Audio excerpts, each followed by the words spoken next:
साथियों नमस्कार। आप सभी लोगों का मेरे YouTube चैनल पर बहुत बहुत स्वागत है। साथियों, जैसा कि आप सभी लोग जानते हैं, वर्ष 2025 के प्री का जो एग्ज़ाम डेट है वो जारी कर दिया गया है MPPSC आयोग द्वारा। और अब हम लोग क्या हैं कि MPPSC की तैयारी में जुट गए हैं। ऐसे में बहुत सारे बच्चे क्या करते हैं, हर सब्जेक्ट की बुक उठाते हैं और पहले चैप्टर से जो है तो उस बुक को पढ़ना शुरू कर देते हैं। वो प्रीवियस ईयर के पेपर्स को क्या करते हैं, नहीं देखते हैं कि कहाँ से किस टॉपिक से प्रश्न आ रहे हैं, किस टॉपिक को हमें ज़्यादा पढ़ना है, किस टॉपिक को कम पढ़ना है। तो मैं आपको इस वीडियो में बताऊंगा कि मध्य प्रदेश को किस तरीके से आपको किस स्ट्रेटजी को फॉलो करते हुए पढ़ना है, क्योंकि मध्य प्रदेश 30 से 35 नंबर का आपके पेपर में आता है। तो सबसे ज़्यादा जो ध्यान देने की ज़रूरत है आपको मध्य प्रदेश के लिए है। तो आइए हम बताते हैं आपको कि मध्य प्रदेश में ऐसे कौन कौन से टॉपिक्स हैं जो कि पिछले 5 वर्षों से लगातार 1 से 2 प्रश्न पेपर में दे रहे हैं, या उन टॉपिक से 1 से 2 प्रश्न हर बार आ रहा है। साथियों, मैंने एक वीडियो बनाया है 2024 के पेपर का एनालिसिस करके, जीएस पेपर का। इस वीडियो के डिस्क्रिप्शन बॉक्स में लिंक रहेगी, आप लोग जाके उस वीडियो को देखिएगा। आप लोगों को अंदाज़ा लगेगा कि हमें कहाँ कहाँ से प्रश्न आ रहे हैं और कौन कौन से टॉपिक पढ़ने हैं। तो आइए हम लोग वीडियो शुरू करते हैं और देखते हैं कि मध्य प्रदेश में कौन कौन से महत्वपूर्ण टॉपिक्स हैं जहां से हर बार प्रश्न आपको देखने को मिलते हैं। तो हम लोग शुरू करेंगे यूनिट नंबर 4 से। यूनिट नंबर 4 में क्या है, मध्य प्रदेश का भूगोल। मैं यहां से क्यों शुरू कर रहा हूं, क्योंकि ज़्यादातर बच्चे जो है तो परीक्षा धाम पढ़ते हैं। अब परीक्षा धाम जो है तो वो यहीं जियोग्राफी से स्टार्ट होती है, भूगोल से स्टार्ट होती है। ज़्यादातर मध्य प्रदेश की किताबें जो हैं, जीके की जो किताबें हैं मध्य प्रदेश जीके की, वो यहीं से शुरू होती हैं। तो हम सबसे पहले इसलिए मध्य प्रदेश का भूगोल या चौथी यूनिट जो है तो शुरू करेंगे। अब इसमें सबसे महत्वपूर्ण टॉपिक्स कौन सा है जहां से हर बार प्रश्न आते हैं, खनिज। 2024 का पेपर उठा के देखिए, 2 प्रश्न आया है। एक प्रश्न है रॉक फॉस्फेट का जो है तो किस उद्योग में उपयोग होता है, और एक प्रश्न है कोयले का उत्पादन से संबंधित है जहां तक है।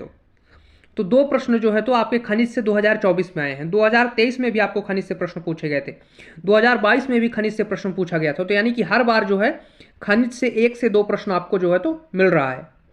तो इसको क्या करना है, इसको सबसे पहले पढ़ना है, और पढ़ने के साथ साथ इसका क्या करना है, ऑब्जेक्टिव भी आपको लगाना है। क्योंकि अगर आप पढ़ के गए और ऑब्जेक्टिव आपने नहीं लगाया तो हो सकता है प्रश्न जो आपने पढ़ा है वहां से ना आया, कोई थोड़ा डीप में चले गए प्रश्न पूछने के लिए, तो वहां पे आपका क्या हो सकता है, डिस्टर्ब हो सकता है। ऐसे में हमें क्या करना है, पढ़ने के साथ साथ ऑब्जेक्टिव भी लगाना है। इसके बाद दूसरा जहां से हर बार प्रश्न आता है, जनसंख्या वृद्धि, वितरण, घनत्व, नगरीकरण। 1 से 2 प्रश्न यहां से भी आते हैं। इसको भी क्या करना है, आपको पढ़ना है और इसका ऑब्जेक्टिव लगाना है। तो यहां से हमने देख लिया 2 टॉपिक ऐसे हैं जो हर बार प्रश्न दे रहे हैं आपको। तीसरा टॉपिक नदी। एक प्रश्न हर बार आपको नदियों से पूछा जा रहा था और पूछा जाएगा जब तक MPPSC होगा। उसके बाद अब अगला कहां से प्रश्न आ सकता है, उद्योग। एक प्रश्न आपके उद्योग से पूछा जा सकता है, जिसमें कि कौन कौन से उद्योग केंद्र कहां स्थापित हैं, या फिर मध्य प्रदेश के इकोनॉमिक्स में इसको जो है तो जो मध्य प्रदेश का इकोनॉमिक्स वाला पार्ट जुड़ा है वहां से उद्योग से प्रश्न वो आपसे पूछ सकता है। इसके बाद अगला कौन सा टॉपिक है जो मध्य प्रदेश में महत्वपूर्ण है जियोग्राफी में, अगला हर बार प्रश्न आता है कहां से, एक आता है आपके फसल से। अब फसल से कैसे प्रश्न आता है, तो फसल से आता है प्रश्न ऐसे कि जैसे कि गेहूं का उत्पादन में मध्य प्रदेश का कौन सा स्थान है, इस बार सबसे ज़्यादा किस फसल की जोत रही, या फिर ऐसे प्रश्न आ जाता है कि किस फसल का सर्वाधिक उत्पादन रहा मध्य प्रदेश में। तो ये प्रश्न हर बार एक प्रश्न आप देखेंगे। 2024 में देखिए गेहूं में आया है, कौन सा स्थान है मध्य प्रदेश का गेहूं उत्पादन में। इसके बाद एक प्रश्न आपको मिलता है वन से। हर बार वन से प्रश्न 2024 में देखेंगे। बांस का राष्ट्रीयकरण प्रश्न आया है, उसके पहले भी प्रश्न आया था इसी से, और 2022 में प्रश्न आया था साल सागौन का प्रतिशत को लेकर के। तो हर बार जो है तो इससे प्रश्न जो है तो आ रहे हैं। तो यानी कि 1, 2, 3, 4 और वन 5 और नदी 6। ये भूगोल में 6 ऐसे टॉपिक्स हैं जहां से आपको एक एक प्रश्न हर बार, 1 से 2 प्रश्न जो है तो हर बार आपको देखने को मिलते हैं। तो सबसे पहले इन 6 टॉपिक्स को आप मध्य प्रदेश के भूगोल में यानी कि यूनिट 4 में सबसे पहले पढ़ेंगे। उसके बाद आप जो है तो अन्य टॉपिक्स को क्या करेंगे, पढ़ना शुरू करेंगे। इसके बाद हम लोग चलते हैं यूनिट नंबर 5, क्योंकि इसके बाद जब आपका भूगोल खत्म होता है तो वहाँ पे आपकी संवैधानिक व्यवस्था ही शुरू होती है आपके एक बुक में। इसमें हमें क्या क्या पढ़ना है, तो इसमें हमें पढ़ना है मध्य प्रदेश की संवैधानिक व्यवस्था में सबसे पहले आप क्या पढ़ेंगे, राज्यपाल, विधानसभा, उच्च न्यायालय। ये 3 टॉपिक जो है तो आपको पढ़ के जाना है। और अब जो नया टॉपिक जुड़ा है सुशासन, इससे प्रश्न जरूर आएगा। पिछली बार अटल बिहारी वाजपेयी सुशासन केंद्र पूछा था कहाँ स्थित है, इस बार इसमें थोड़ा डीप में प्रश्न पूछेगा, तो इसको आपको पढ़ के जाना है। आपको राज्यपाल पढ़ना है, विधान परिषद, और क्या कहते हैं आपके मध्य प्रदेश में सुशासन और अभिशासन व्यवस्था पढ़नी है। इसके अलावा जो है तो पंचायती राज से भी प्रश्न पूछ सकता है, तो पंचायती राज आपको पढ़ के जाना है। तो संवैधानिक व्यवस्था मध्य प्रदेश की बहुत ज़्यादा नहीं है, बहुत छोटा टॉपिक है। यहाँ से आपको इन 3-4 टॉपिक्स को क्या करना है, पढ़ना है। 2 से 3 नंबर जो है आपको 2 से 3 नंबर जो है तो इन टॉपिक से आपको मिल जाएगा। तो यानी कि 6 नंबर हमने जियोग्राफी में देखा, 3 नंबर यहाँ देखा, यानी कि 9 नंबर जो है तो हमने इन 5, 7, 10 टॉपिक्स के अंदर हमने 9 नंबर जो है तो देख लिए। इसके बाद आगे चलते हैं हम लोग और यूनिट 5 के बाद यूनिट 6 देखते हैं, मध्य प्रदेश की अर्थव्यवस्था। ये नया टॉपिक जो है तो मतलब कि पहले भी मध्य प्रदेश की अर्थव्यवस्था से प्रश्न आते थे, लेकिन 1-2 प्रश्न आते थे और इतना ज़्यादा विस्तृत तरीके से उन्होंने डिस्क्राइब नहीं किया था कि कहाँ से प्रश्न पूछेंगे। लेकिन वो क्या कर रहे हैं, अब प्रश्न पूछना शुरू कर दिए हैं। तो हमें क्या पढ़ना है, मध्य प्रदेश, भारतीय अर्थव्यवस्था में मध्य प्रदेश की वर्तमान स्थिति। इस बार प्रश्न जो आया था कि प्रति व्यक्ति आय की तुलना मध्य प्रदेश और भारत की तुलना की गई थी, कम या ज़्यादा की। तो ये प्रश्न कहाँ से आया था, वर्तमान स्थिति को लेकर के। तो जैसे कि जीडीपी मध्य प्रदेश की कितनी है, कितने प्रतिशत है भारत के कितने प्रतिशत है मध्य प्रदेश की जीडीपी, इस तरीके के प्रश्न हो गए। और इसके अलावा जो है तो उद्योगों का कितना योगदान है भारत की जीडीपी में या भारत की अर्थव्यवस्था में, इस तरीके के प्रश्न जो है तो आपके मध्य प्रदेश की अर्थव्यवस्था की वर्तमान स्थिति को लेकर के पूछा जा सकता है। इसके बाद एक प्रश्न यहां से आया था शिक्षा नामक टॉपिक से, समग्र शिक्षा अभियान। हालांकि उन्होंने करंट से जोड़ करके इसको प्रश्न दिया था, पर वहां से प्रश्न जो है तो वो उन्होंने पूछा था। इसके बाद आपको क्या पढ़ना है, शिक्षा, यानी कि आपको सबसे पहले भारतीय वर्तमान अर्थव्यवस्था में स्थिति पढ़नी है, फिर उसके बाद शिक्षा पढ़ना है। यहां से प्रश्न पक्का है, एक प्रश्न आएगा, सतत विकास लक्ष्यों में मध्य प्रदेश की प्रगति कैसी है, वहां से आपको एक प्रश्न देखने को मिलेगा। देखिए, आप जियोग्राफी में थे तब भी कृषि था वहां पे, यहां पर भी कृषि है, तो कृषि से या तो वहां से प्रश्न आ सकता है, यहाँ से प्रश्न आ सकता है, यानी कहीं से भी।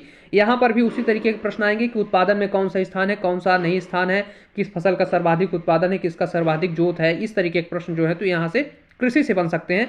तो आपको पहले ये पढ़ना है, दूसरे नंबर पर शिक्षा टॉपिक पढ़ना है, तीसरा सतत विकास, चौथे में आपको कृषि और उद्योग आपको पीछे मैं बता चुका हूँ, तो यहाँ पढ़ने की जरूरत नहीं है, वहाँ पढ़ लिया आपने।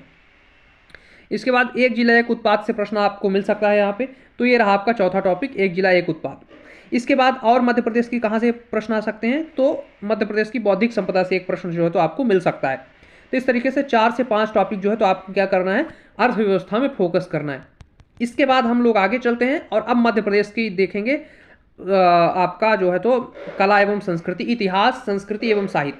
यहाँ से 10 प्रश्न जो है तो आपको घुमा फिरा के वो देते हैं।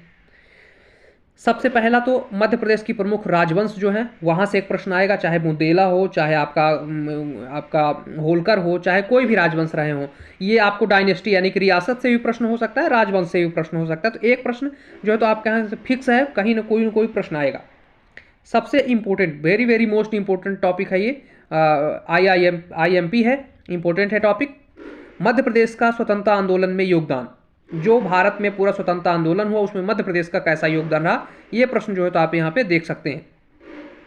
जैसे कि भारत छोड़ो आंदोलन जब हुआ तो मध्य प्रदेश में उसकी कहाँ से शुरुआत हुई, जबलपुर में झंडा सत्याग्रह स्टार्ट हुआ, या कह सकते हैं कि वो सविनय अवज्ञा आंदोलन मध्य प्रदेश में कहाँ से शुरू हुआ। इस तरीके के 1857 की क्रांति कहाँ शुरू हुई, इस तरीके के जो 1857 की क्रांति नहीं, जो आंदोलन है शुरू हुए थे उनमें। इसके बाद मध्य प्रदेश की कला एवं स्थापत्य कला में मंदिर हैं, मूर्तियां हैं, इस तरीके के प्रश्न जो है तो। और प्रमुख कलाओं में जैसे कि मान लीजिए कि पुंजादरी की कला है, ये कहाँ से है, बाटिक प्रिंट कहाँ का है, इस तरीके के प्रश्न जो है तो यहाँ से पूछे जा सकते हैं। महेश्वरी साड़ी की कला हो गई, तो ये प्रश्न जो है तो यहाँ से बनते हैं। और एक प्रश्न जो है तो आपको हर बार यहाँ से देखने को मिलता है, तो यहाँ पे 3 टॉपिक है। पहले राजवंश पढ़ेंगे हम लोग, फिर उसके बाद आंदोलन में योगदान और स्थापत्य कला। ये 3 टॉपिक आपको 3 से 4 नंबर दे करके जाएंगे। इसके बाद ये जो टॉपिक है ये आप चाहे तो यहाँ से पढ़ लें या तो जनजातियों से पढ़ सकते हैं, कोई दिक्कत नहीं है। इसके बाद एक प्रश्न जो है तो लोक साहित्य से, यानी कि साहित्य से जो है तो जो साहित्यकार हैं आपकी, यहाँ से इन दोनों टॉपिक्स को मिला दें आप, लोक साहित्य और साहित्यकार, ये इसको पढ़ के जाएं। एक प्रश्न जो है तो आपको यहाँ से जरूर देखने को मिलेगा। इसके अलावा संगीत, इस बार देखिए पंडित रविशंकर आए थे, तो इस तरीके के प्रश्न जो है तो यहाँ से मिल सकते हैं आपको लोक संगीत से, त्योहार और लोक कलाओं से। इसके बाद अगला इंपॉर्टेंट टॉपिक क्या है, पुरातात्विक पर्यटन स्थल और धार्मिक पर्यटन स्थल। या तो धार्मिक आ जाएगा या तो पुरातात्विक। इस बार देखिए वो चित्रकूट का नाम पूछा था उसने कि क्या है, तो धार्मिक स्थल के नाम और उनकी प्रमुख विशेषताएं आप पढ़ेंगे। पुरातात्विक पर्यटन स्थल जो हमारे यहाँ के उनको पढ़ेंगे। विश्व धरोहर 3 ही है तो बड़ा छोटा टॉपिक है, आप इसको पढ़ सकते हैं। मध्य प्रदेश के प्रमुख जनजातीय व्यक्तित्व, या तो आप यहाँ से पढ़ लें या जनजातियों में भी ये दिया हुआ है तो इसको पढ़ सकते हैं। तो इतने टॉपिक्स जो है तो आपको क्या करेंगे, 30 से 35 नंबर जो है तो आपको दिलाएंगे। ठीक, तो मैं आशा करता हूँ कि आपको समझ में आ गया हो कि मध्य प्रदेश जो है तो हमें कौन कौन से टॉपिक को वरीयता दे करके पढ़नी है। ऐसे टॉपिक्स जिनको आप ऐसे लगे रहते हैं पढ़ने में, ऐसे क्या करना है, समय नहीं बर्बाद करना है हमें। सबसे पहले 20 ऐसे टॉपिक्स हैं जो मैंने आपको बताया जिसको पहले पढ़ना है, बाकी आप फिर उसके बाद जो है तो और मध्य प्रदेश का जो टॉपिक्स है उसको पढ़ेंगे। क्योंकि जब आप ये पढ़ लेंगे जो आपका मैंने टॉपिक्स बताए हैं आपको, उसके बाद आप क्या हो जाएगा, आपका कॉन्फिडेंस जो है बढ़ जाएगा कि मैंने जहाँ से प्रश्न आ रहा है उसको तो कंप्लीट कर लिया है, अब आगे मैं क्या है धीरे धीरे इसको कंप्लीट कर सकती हूँ। तो साथियों, इसी तरीके के नए वीडियोस देखने के लिए आप सभी लोग चैनल को सब्सक्राइब करें तथा बेल आइकन को क्लिक करें। धन्यवाद, नमस्कार।